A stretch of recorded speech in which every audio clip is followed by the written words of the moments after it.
What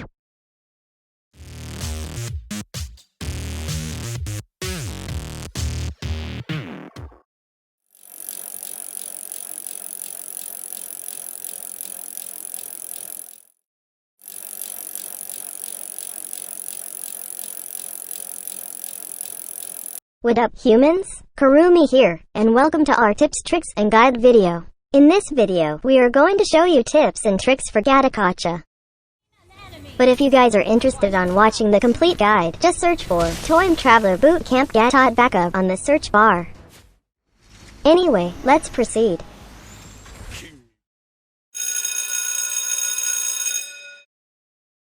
Set first skill to max level first. Prioritizing this makes the cooldown lower and the damage of this skill higher. That means you can deal more damage to enemy heroes and clear lanes easily with this. Prioritize second skill less since your first skill is what you need to deal more damage to enemies. Always upgrade his ultimate skill when available for upgrading. Gatotkaca was reworked recently and was converted into a tank fighter. Most of his skills now are more offensive, especially his passive skill. But don't get fooled by this since he is still durable at the same time. Gatotkaca's passive skill is what you need to be more durable and be more offensive at the same time. Take note that his passive grants him more physical defense the more he loses health. This is really useful when you attempt to initiate team fights, since there is a higher chance the enemies will burst their skills on you after you go in. With your passive, let's hope they think twice before doing that because you will be more durable. Another effect of his passive skill is the enhanced basic attack when his rage bar is filled up to 25%. This enhanced attack is what makes him an explosive fighter since this deals real deal damage. The rage points will all be consumed once he deals the enhanced basic attack. The more rage points you have, the more damage you will deal. As long as the enemy attacks you, you will be dealing these enhanced attacks like there is no tomorrow. Gatotkaca's first skill is what you need to slow down the enemies and deal damage as well. This skill deals magic damage along a path continuously and slow the enemies down. This is best used inside team fights to slow all the enemies inside and deal continuous magic damage to them. You can use this to slow down enemies to chase them down easily. Use this skill also to slow enemies trying to chase you. Also, you can use this to slow down the enemies so that they can die in agonizing pain.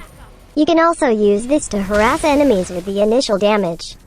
And also clear lanes easily since this skill has a low cooldown and doesn't consume mana at all. Gatotkaca's second skill is what you need to taunt enemies to either save allies or chase them to death. This will let you dash towards the enemies and taunt them, forcing them to attack you. Take note that when charging this skill, longer will have the dash distance farther. And while charging this skill, your movement speed is still the same. So this is great, especially when you are trying to chase an enemy to be killed by your teammates. With this skill, having an item like Blade Armor and Vengeance spell can maximize this skill's potential. Just make sure that you assess first before charging in. If you think it's dangerous, just cancel the charging so you can save it for later. Canceling the charging will still put the skill on cooldown, but it's lower than using the skill itself. Also, try avoiding crowd control effects from the enemies as it can stop your charging of this skill. Lastly, you can use this to escape death since it's also a dash skill. Especially this skill lets you pass through walls as well. Gatotkaca's ultimate skill is what you need to dive in team fights to surprise the enemies. With the ability to jump to a large area and knock the enemies hit up, this is best to be used during team fights. While holding the skill button, you can swipe it to control which location you will charge into. With this, you can check if the area of impact is kind of safe or not. But do take note that you won't see what you are meant not to see. This just shows you the area of impact with your zoomed out view. You can use this skill to initiate in team fights. Just make sure most of the enemies are there so that they will get distracted, avoiding the area of impact, making them lose composure and shatter slowly to their inevitable loss. Take note that the location of the target in the area of impact differs, but don't let it distract you since the thing you need to focus on first is hitting the enemy first. So make sure to cast the skill in an area you think would be most sensible the enemy will go towards too, when most of your allies are around the area of your impact. Don't hesitate since they are there to support you always as long as you believe in them. With the ability to jump to an area, you can also use this to escape death. Lastly, avoid casting this towards an obstacle because it won't let you leap on that obstacle, but it will place you on the area before the obstacle instead. Here we are again with our experiments. We have our favorite lab rat, Rakuten, to demonstrate with us some heroes that can greatly counter or dominate Gatotkaca in game. First we have Helgert. Let's see what happens if Helgert silences Gatotkaca before his launch. As you can see, he stopped the jump from his ultimate. But if Helgert silences him when he is on fire already, the silence won't push through and he will continue the jump. For this scenario, we got curious if he is invulnerable while on the middle of the jump. So let's have Eudora. Let's see what happens if she uses her ultimate skill before the Gatotkaca's jump. As you can see, Gatotkaca didn't receive the damage from Eudora's ultimate skill.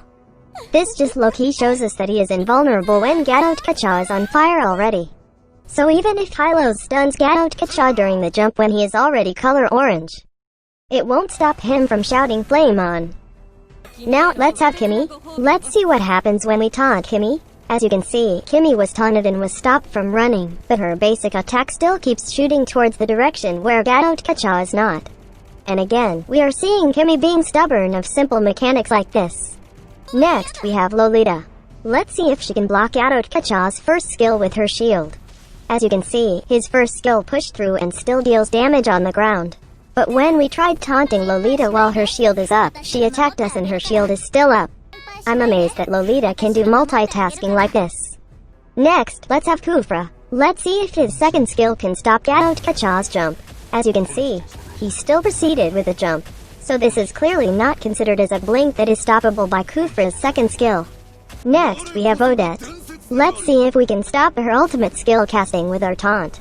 As you can see, she stopped her swan song when she was taunted. Maybe Odette really thinks that peace was never an option. So this can also stop other skills that are channeling like farces.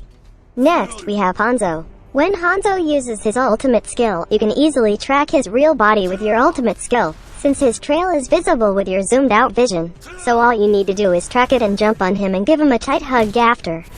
Next, we have Diggy. Let's check if his second can pull Gatotkaca back after he uses his ultimate skill.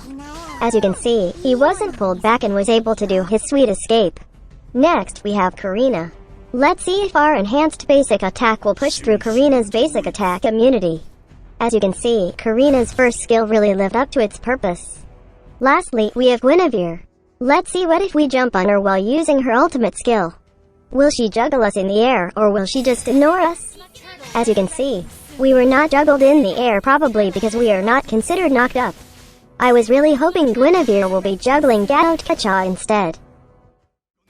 In terms of his combo, we usually follow a really simple combo for Gatotkaca. First, hold on to your ultimate skill to aim for the sweet spot of the impact. Then, when you have aimed it right, let go of the skill button and it will make you break the enemy's relationship. Then, use your second skill against the enemies to have them taunted and stop them from attempting to escape. Then, use Vengeance spell if you chose that spell or if it's on cooldown. Then, use your first skill to further slow the enemies. Then, deal basic attacks, which surely has enhanced basic attack now because of the taunt earlier.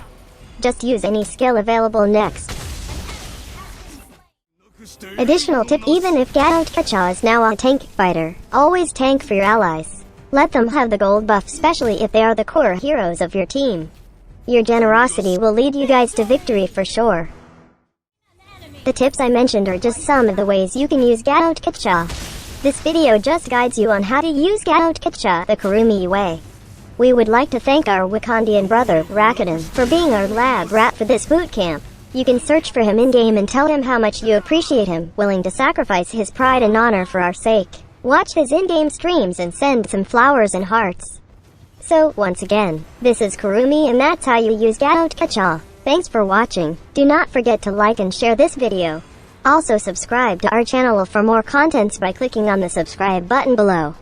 For our skin giveaway events, check out the community tab for the giveaway post. We have our coffee account just in case you want to donate us some coffee funds. Check our coffee link on the description of this video. Please only trust bootcamp videos from our official accounts. See you on the next Mobile Legends Bootcamp. Cheers.